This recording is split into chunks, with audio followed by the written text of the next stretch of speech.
Argentina is appealing a U.S. court decision ordering the government to pay back $1 billion in debt. But this could also force the country to default again. Brian Burns reports the tension in Argentina is mounting.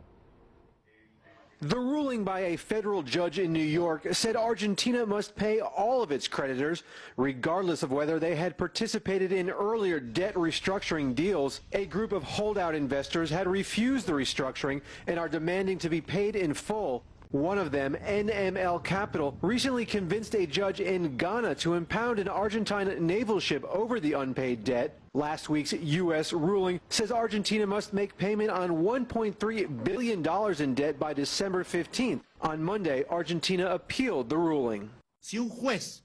If a judge can declare that a payment system is what he says it is, and what he says must be done whether it is in his jurisdiction or in another part of the world, clearly we believe that it exceeds the matter involving Argentina. And these are among the arguments that we plan to use in our appeal.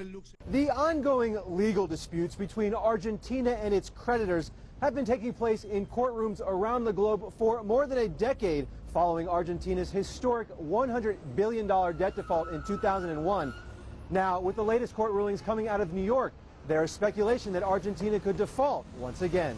On the streets of Buenos Aires, there were mixed opinions on the topic. After the 2001 crisis, the country started a good recovery, so the politicians thought the people were distracted, and they used that as an excuse to do dishonest things. Even though it was done by a previous government, Argentina now needs to fulfill its promise and pay its debt. We are in bad shape now, and with the default, things will get worse. The government is corrupt, but the government needs to remember that it works for the people. And now the Argentine government is working to buy itself more time to resolve this monumental debt dispute.